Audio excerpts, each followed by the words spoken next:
Well, hi synth friends, I've got a Yamaha FB01 here now because I made a editor on it with the RK002.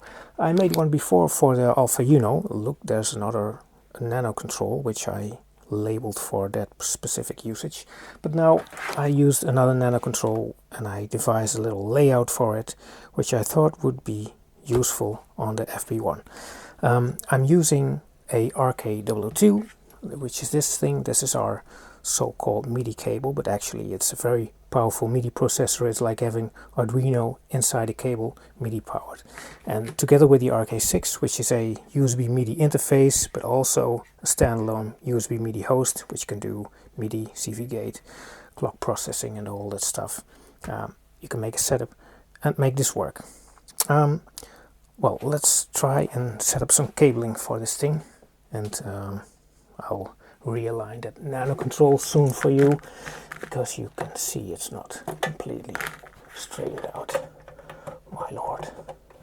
Okay, I'll plug this MIDI cable into the MIDI input of the FB1, and I'll change the cable on the RK2 with just a small TRS cable and plug it in the loopback like this.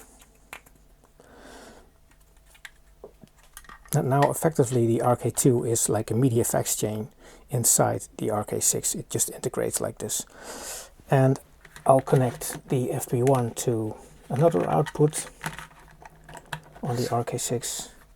And because I can display the data from the FB1 onto the LEDs on the Nanokontrol, because the RK2 does back and forth communication between the two, I also need to connect the MIDI out of the FB1 to another input on the RK6 like this.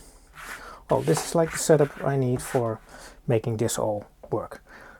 But now I also need to set the RK6 into USB host mode with this OTG cable. I'll connect, where's my Nanokontrol cable? Here it is. I'll connect the Nanokontrol to the A side of the OTG cable, and I'll power it with 5 volts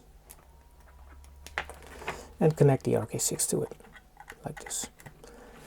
Now you see the light burn, and here's a little animation to show you that the Nanokontrol is working, and now also even nicely aligned with the frame. Well, you can see there's a MIDI error on the FB1, which is no problem. I can just change that. And yeah, I can just go through the patches on the FB1 with this button here, and you'll see that the LEDs are jumping to reflect what's on the FB1 in terms of parameters and stuff. So this row is like it's displaying the algorithm types. The second row is for operator on, left output, right output, carrier, modulator, and this 4 are for the key range. Like you can change the influence of an operator depending on which key you are. And if I go and press the cycle button, I have an alternate mode in which these are now the functions which are labeled black. Like this is a shortcut for all the operators. 4 operators are on. There's a LFO going on. There is no LFO sync. There's poly, not mono.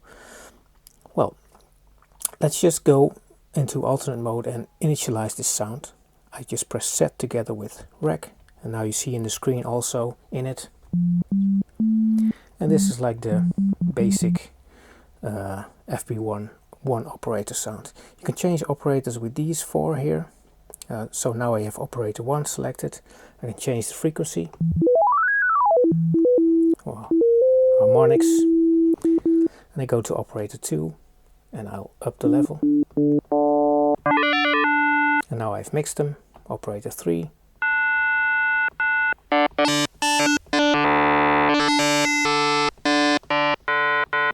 So in this configuration they're all stacking onto each other. I can also choose another configuration.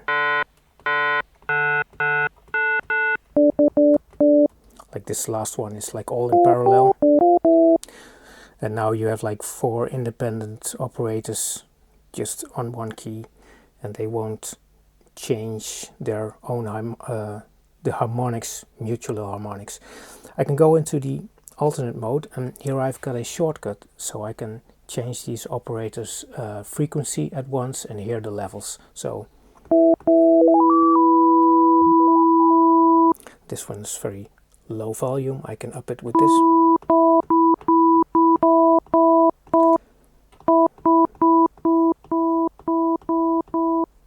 Here.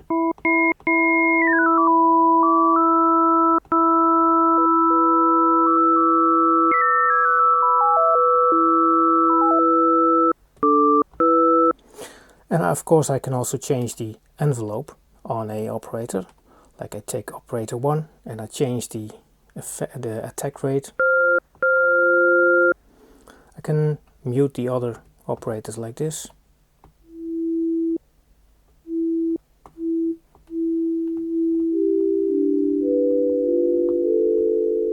Well, and now if I unmute them, you hear the others again. I can copy an envelope from this operator to the other one. Just keep pressing set and then to 2, 3, 4. Now they're matched. I hear a little crackle, so they're a bit too loud. And of course I can also add the LFO to it, like let's say this is LFO speed, LFO type.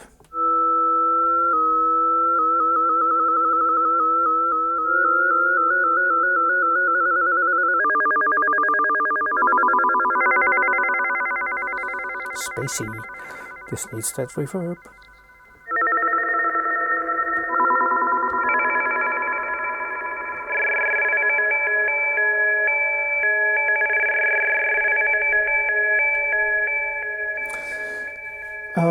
Yeah, what else do we have? Well, the portamento. Let's change this LFO to a bit of unstable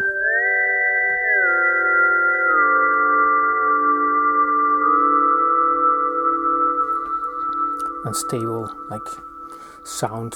Maybe you could call it analog.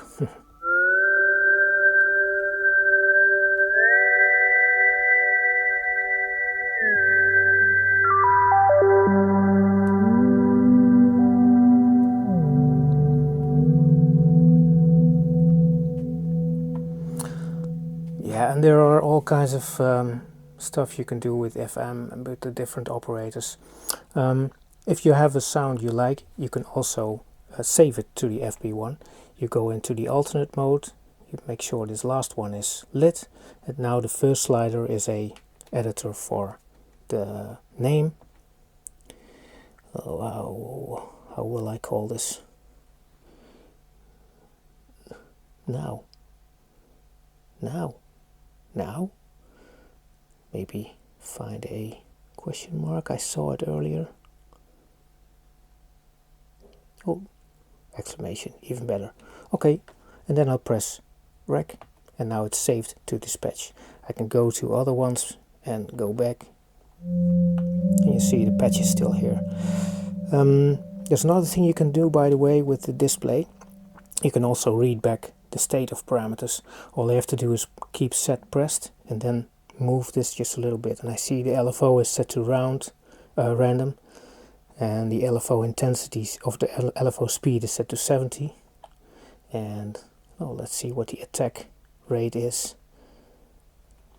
DK1 rate, sustain level, DK2 rate. So this is how you can look into the different parameters of the FB1. Well, I guess that's it. Maybe it's a nice project for you to make if you have FB1 and all of our stuff, of course. The code is downloadable at the doy.retrokits.com. The template for the Nanokontrol as well, and as a PDF. And well, I hope you have fun with it. By the way, another thing you can do on the RK6 is just plug in a USB hub and connect one more keyboard. So I can now use this key step to play and the Nanokontrol to edit. So you can play with velocity values.